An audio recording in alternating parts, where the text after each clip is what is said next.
Takže ahoj, ja vás vítam pri mojom prvom videu na tutoriál Adobe Photoshop. Moje meno je Cooper a chcel by som začať vlastne takýmto jednoduchým textom.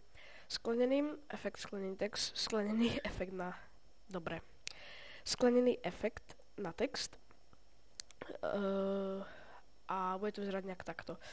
Dáme si Ctrl+N a vytvoríme si nový súbor. Ďalej by som chcel pripomenúť, že by som bol rád, aby ste boli trošku ohľaduplní vzhľadom na to, že to je, že to je moje prvé video a takže je to moje prvé video. Bol by som rád, keby ste neboli zlí na mňa, hej, takže ja to chcem skúsiť aspoň, chcem to takto skúsiť raz.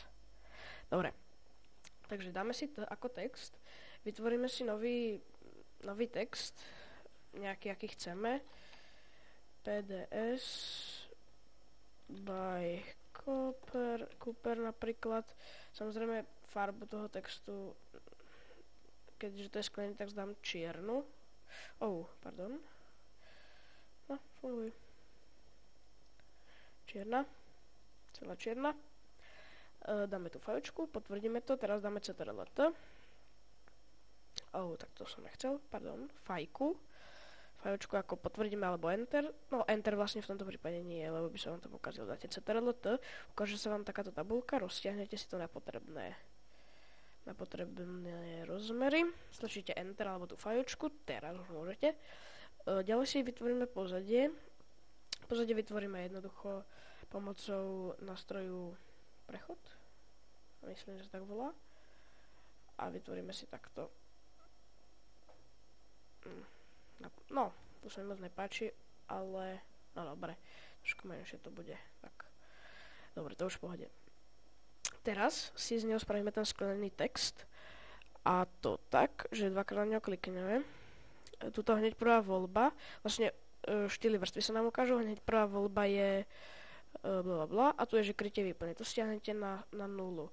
Potom je úkos a relief, alebo možno máte iný Photoshop, ja mám samozrejme Adobe Photoshop CS6 a ukázali, vidíte, že už to nejak vyzerá, tu si ale musíme nastaviť profil lesku prstencový, trošku mu dáme hĺbku, teraz tu si dáme ťah a 1 pixel, to nám to tak trošku vyťahne a dáme si tu vnútorný tieň, čo je dobrá vec, tak nám to tu zmatní a satén, v saténe si necháme pôvodne, akurát toto krytie stiahneme na menej, to nám spraví takú hĺbku v tom texte, dáme OK a teraz si vlastne spravíme vlastný tieň, takže dáme Ctrl+J, keď máme zakliknúť tú vrstvu s textom, dáme buď Ctrl+J, alebo klikneme pravým a duplikovať vrstvu, vyskočí, že či ju chceme duplikovať.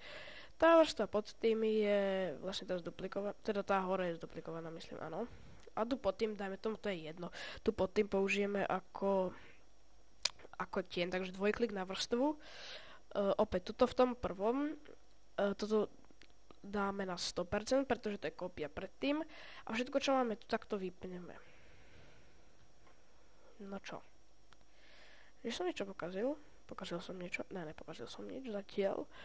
Stále v tom strane zakliknúť, dáme Ctrl+T.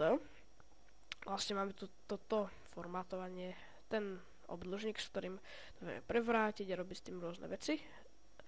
A teraz podržíme Ctrl, klikneme na tento, vlastne vidíte, že sa nám tá šipka zmení, keď držíme Ctrl a potiahneme to týmto smerom, alebo do druhej strany, na tú stranu, na ktorú chcete tieň. Dobre, dajme tomu takto to spravíme. Hej, teraz je to trošku posunuté, takto musíme tomu prispôsobiť. Tak, tu nám trošku prečneva, to fakt nevadí, ako to je najmenej. Samozrejme trošku to otočíme, aby to nejak vyzeralo, hej, asi nejak takto to môžeme dať. No to je jedno, s tým sa už pohráte vy, ja to trošku posúvam ešte šipkami, je to presnejšie. Dáme Enter a teraz spravíme to, že vlastne na tú vrstvu, kde máme ten text, teda ten tieň toho textu, tak tú výplň stiahneme menej než 50%. A máme z toho taký pekný tieň. teraz také vylepšenie, dáte si tú gumu, toto, a ja používam klávesovú skratku Ečko, vidíte, že tam mám ten krížik, prečo akože tak kliknem a mňa sa to spýta, či chcem rastrovať text, tak to zrastrujeme. A keď to bude zrastrované, tak si nastavíme štetec na jemný a nejakú takúto veľkosť, hej. Enter, máme to. A teraz každý ten okraj vlastne takto prejdeme jemne a to nám ho tak, no zjemní nám ten okraj, bude to vyzerať také, mne sa to viacej páči s tým, nemusíte si to spraviť, nie je to povinné, ale vyzerá to lepšie podľa mňa, hej, ten výčnelok tiež tak trošku obrúsim, sa mi to nepáči, trošku aj spodok môžem, keď sa vám chce, mne sa to takto zdá byť dobre a teraz si môžeme potom vytvoriť takú linku ešte, takže tu si klikneme na túto vrstvu, dáme nový, dáme si B ako brush a dáme si nejakú bledú farbu, ja tam mám bielu napríklad. Hej, spravíme nám toto. Opäť dáme CTRL-T a zmenšíme to. Dáme takto malinké. Dáme si to taký lúč a teraz ho natiahneme ten lúč, hej, do Aleluja a dáme ho nejak takto. Opäť dáme Enter a sklenený text je na svete. Vidíte, že to bolo naozaj jednoduché. Dokážete si to spraviť každý. Určite by ste to podľa tohoto mali spraviť, nie je to vôbec nič ťažké, jak som už povedal.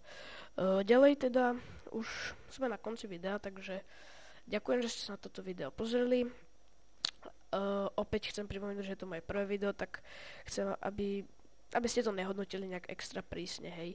Teda môžete like, ak sa vám to páčilo, dislike, alebo komentár, nejakú rozumnú kritiku, ak sa vám na tom niečo nepáčilo.